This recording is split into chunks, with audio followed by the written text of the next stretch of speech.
Morning, all of you. Good morning, students. How are you all? I hope you all are fine. So, this is your EVS class. Today, we will read chapter number 13 of your EVS class 4th. Getting food. Food, food. हवा, पानी, खाना. हवा और पानी के बाद हमारा जो थर्ड असेंशियल है वो क्या है? फूड. ठीक है. Before shelter. Food is essential for life. हमारी लाइफ के लिए फूड बहुत ज़रूरी है. खाने के बिना हम जीवित नहीं रह सकते. हमें न्यूट्रिएंट्स प्रोवाइड करता है ये बहुत से पोषक तत्व और एनर्जी, जिससे हम ग्रो करें, डेवलप रहें और डेली एक्टिविटीज़ कर पाएँ. The journey of food from its source to our plates involves various steps. इसमें बहुत सारे स्टेप्स इन्वॉल्व हैं. जैसे कौन कौन से स्टेप्स हैं इसमें? फार्मिंग, प्रोसेसिंग, मार्केटिंग और ट्रांसपोर्टेशन. ये सारे स्टेप्स हमें फॉलो करने हैं. Farming, processing, marketing and transportation.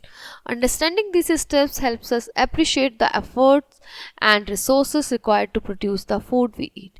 ठीक है. इन स्टेप्स को हमें समझने के लिए हमें अप्रिशिएट करना पड़ेगा एफर्ट्स को, और रिसोर्सेज हमें यूज़ करने पड़ेंगे जिससे हम इस प्रोडक्ट को प्रोड्यूस, मतलब जो है हम फूड जो है खाने के लिए हमारी योग्य बन सके.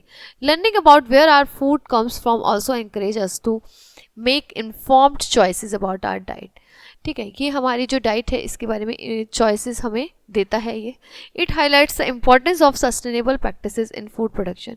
ये हाईलाइट करता है हमारी सस्टेनेबल प्रैक्टिसेस को फूड प्रोडक्शन में, और हमारे जो ईटिंग हैबिट्स हैं उसको इम्पैक्ट करता है. By exploring the process involved in getting food we can develop a deeper connection to what we eat and the people who produce it. इसका इस चीज़ से बहुत कनेक्शन है बड़ा, कि क्या हम खाते हैं और कौन से लोग ये प्रोवाइड कर रहे हैं हमें और क्या प्रोवाइड कर रहे हैं. ये जानना हमारे लिए बहुत ज़रूरी है, तभी हम इस सब चीज़ों को एक्सप्लोर कर सकते हैं. ठीक है. जैसे किसी फार्म से टेबल पे आने के लिए जो एवरेज कैरेट ट्रेवल्स है वो 1838 माइल्स होता है. फूड सोर्सेज देखते हैं हम. फूड कहाँ कहाँ से आता है? Food comes of various sources including plants, animals and even the sea. Sea से भी मिलता है हमें, एनिमल से भी मिलता है और प्लांट से भी मिलता है. प्लांट बेस्ड फूड्स हमारे कौन से होते हैं? प्लांट बेस्ड, जैसे कि फ्रूट्स, वेजिटेबल्स, ग्रेन्स, नट्स, जो हमारी डाइट के लिए बहुत सिग्निफिकेंट है. दिस इनमें विटामिन, मिनरल्स और फाइबर उपयुक्त मात्रा में होता है और हमारी हेल्थ को मेंटेन करता है. Fruits like Apple, oranges, bananas. Apple, oranges, bananas ये हमें नेचुरल शुगर्स प्रोवाइड करते हैं और हमें असेंशियल न्यूट्रिएंट्स देते हैं. While vegetables like spinach, carrots and broccoli. जो वेजिटेबल होती है जैसे कि स्पिनच हो गए, कैरेट्स हो गए, ब्रोकली हो गई, ये हमें क्या देते हैं? ये हमारे एक्सलेंट सोर्स हैं किसके? विटामिन और मिनरल्स के. Animal based foods include meat. Animal based foods में हमारा क्या इंक्लूड है? Meat, dairy products and eggs. These foods provide protein. ये फूड हमें क्या प्रोवाइड करता है? Protein, which is necessary for building and repairing tissues in our bodies. ठीक है. जो हमारे रिपेयर करने के लिए टिश्यू बॉडी में बहुत ज़रूरी है, जैसे डेयरी प्रोडक्ट्स और eggs and meat. Meat for animals, cows, chickens and pigs is a primary source of protein and iron. Iron और प्रोटीन का बहुत प्राइमरी सोर्स है ये. डेयरी प्रोडक्ट्स में कौन कौन से होते हैं हमारे? जैसे मिल्क हो गया, चीज़ हो गया, योगर्ट हो गया. ये हमारे कैल्शियम में बहुत अच्छे होते हैं और हमारे बोन्स और टीथ को स्ट्रॉन्ग करने के लिए बहुत हेल्पफुल होते हैं. एग्स जो होते हैं ये हमारे nutrients. Eggs are versatile and packed with nutrients, making them a staple in many diets. ठीक है. ये हमारी बहुत सी डाइट्स में होते हैं. ये हमारी देखिए डेयरी फार्म है, यहाँ पे हमारा सब दूध वगैरह बन रहा है, निकल रहा है और हमें मिलेगा. Farming basics. Farming is the practice of growing crops and raising animals for food. ठीक है. हम कैसे हम ग्रो करते हैं क्रॉप्स को और एनिमल्स को रेज करते हैं, और हम अपनी लैंड को हार्वेस्ट मतलब अच्छा बनाते हैं.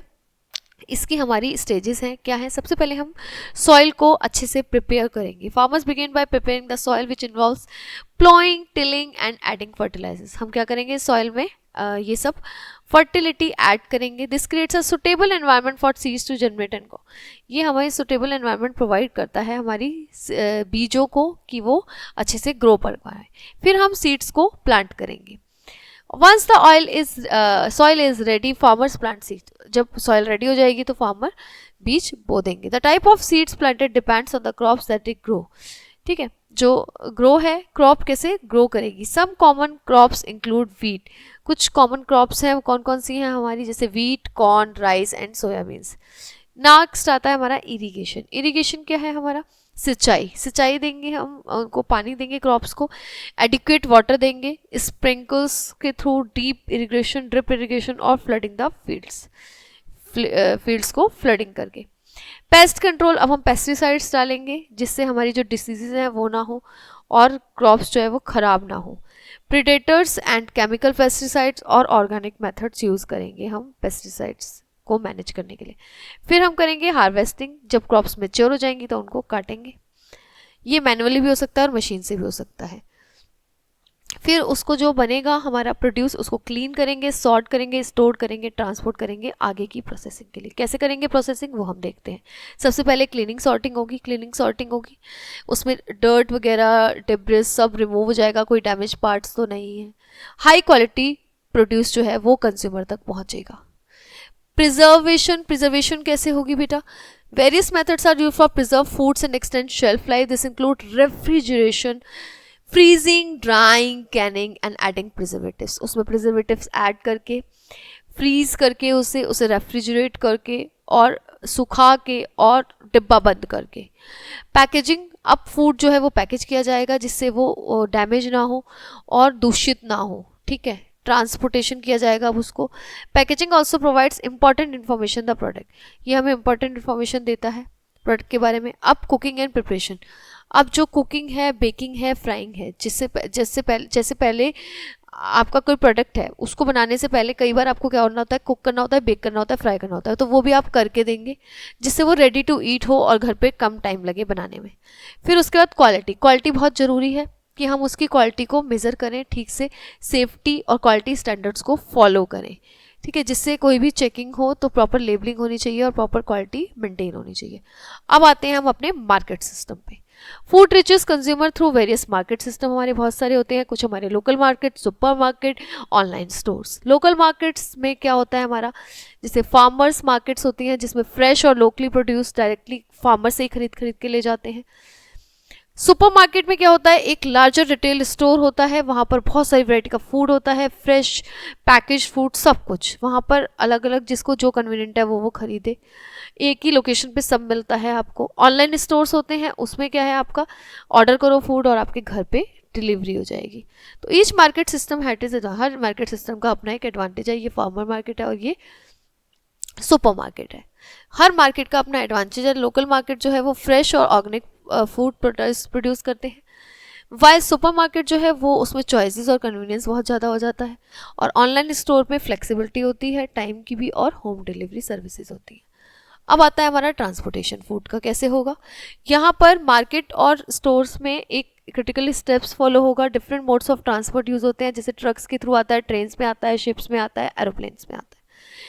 डिपेंड करता है डिस्टेंस में और टाइप ऑफ फूड में। पेरिशेबल आइटम्स जो होते हैं, फ्रूट्स, वेजिटेबल्स और डेयरी प्रोडक्ट्स, उनमें रेफ्रिजरेशन की नीड होती है जब ट्रांसपोर्ट हो रहा होता है तब, ताकि स्पॉइलेज ना हो।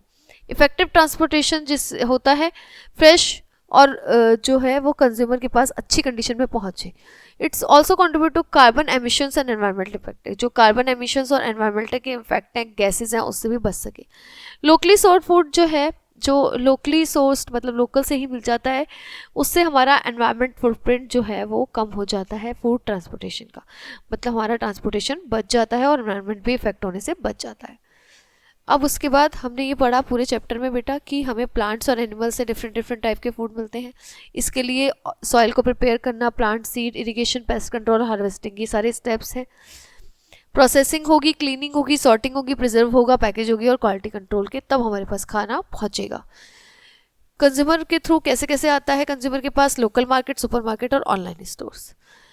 अब फूड जाएगा कैसे, उसके लिए ट्रांसपोर्टेशन की बहुत ज़्यादा ज़रूरत होती है, और जिससे वो फ्रेश रहे उसके लिए हमें रेफ्रिजरेटर एंड ऑल भी रास्ते में यूज़ करने पड़ जाते हैं। ठीक है, तो this was the chapter of about the food, getting food, कि कैसे आपको खाना मिल रहा है, ये आपको यहाँ पर पता चला।